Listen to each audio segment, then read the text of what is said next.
Martin, we're sort of 4 or 5 weeks into the new year, as it were, and things are progressing for the students. They're taking their mock examinations at the beginning of this half term, and looking forward to the future. We'll talk about that in a minute. What about the exams? Has that gone okay? Yeah, it's gone really well. We're still kind of number crunching the data, which we do after all these, even though they're internal exams, so we know where we're at. But certainly the feedback from the invigilators was that the conduct within the exams was great. And the subject leaders are telling me that they felt the students were really well prepared and have taken them really seriously. So it is starting to feel like we're getting back into the normal rhythm of things. And as I keep saying, cautiously very optimistic about what the summer will bring for this group of students. So fingers crossed, but so far so good, I think, yeah. And looking even beyond the summer, we've had our options evening already for the children who are looking forward to 9, 10, 11. And I mean, that's an important time of the year for them, isn't it? Yeah, I always look forward to options evening because it always feels like a fresh start. And we had a really good turnout. And I was very aware that we got an audience of year 9 parents who I hadn't seen for 2 years. Yeah. So they started in year 7. So I had to kind of reintroduce myself as a head teacher, I think, to some of them. But yeah, really well attended. Again, the staff put on a really good show. The quality of the presentations that they did was great.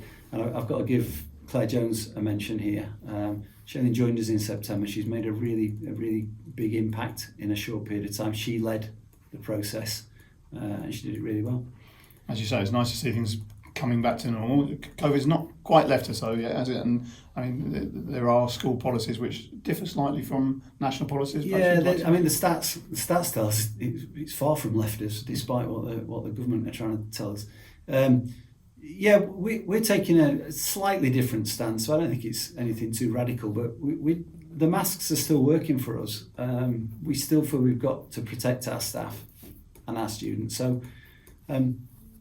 We're saying everything by saying nothing really. We're just letting it go, and we'll let it go for as long as we can. So we're not saying they can, they can't, they should, they shouldn't. The vast majority of the students are wearing them. The staff are all wearing them. So we'll let it go for as long as we think is appropriate. And it's interesting to see that it has become part of the daily routine, part of the school life, isn't it? It's not, doesn't feel like an imposition. It feels like the thing to do. Yeah, it is starting to feel like that, and whenever it feels like that, I guess what you're saying there is it's almost become part of the culture. So yeah. So we're not getting any kickback really, and it seems to be the sensible, maybe even the kind thing to do, the respectful thing to do. So we'll carry on doing it for a while.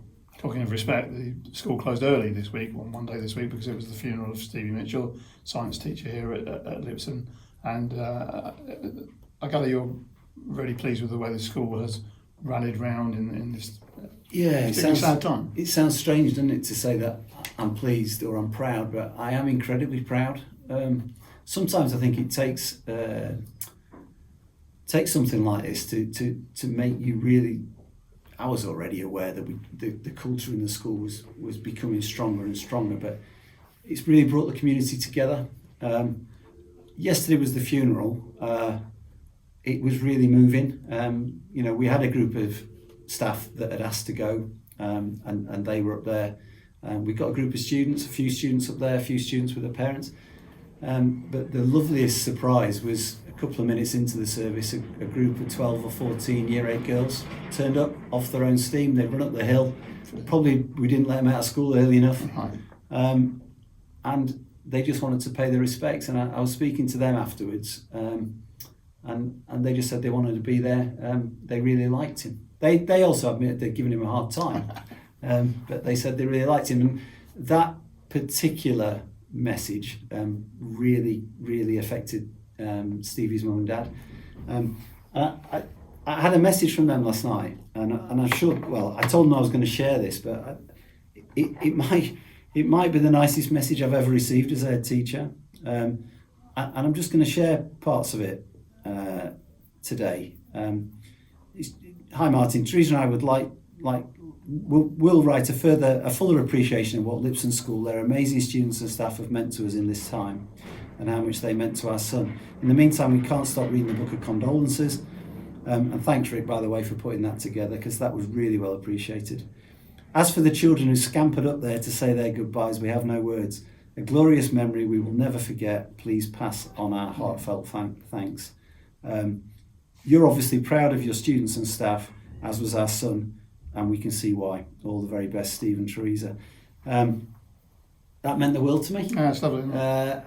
I'm, for all the bluster and all the confidence and some might say arrogance, I am my own biggest critic, and it's very rare that I lead something where I get to the kind of final point of it and think, actually, I don't think I would have done much differently there.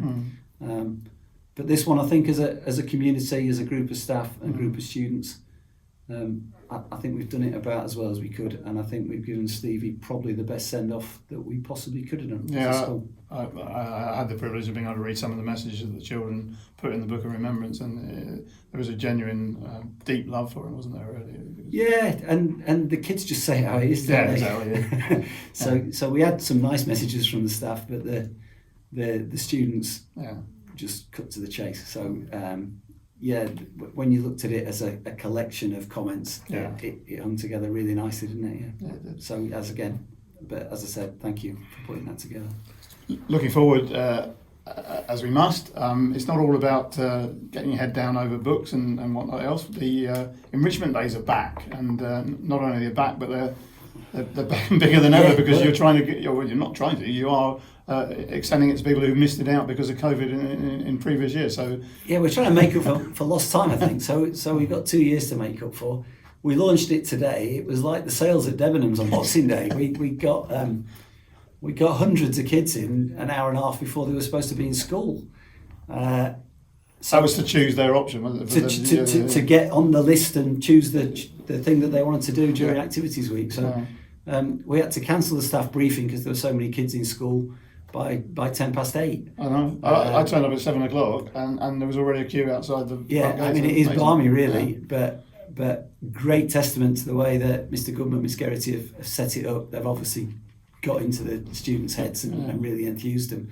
And as I've said to you so many times before, we'll be judged first and foremost on academic results, and rightly so. But the other stuff matters so much, and this is us getting back to normal and doing what we do really well.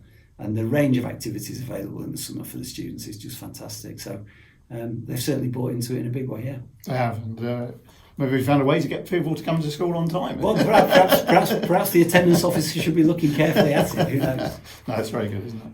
Excellent. Thank you very much. Thank you.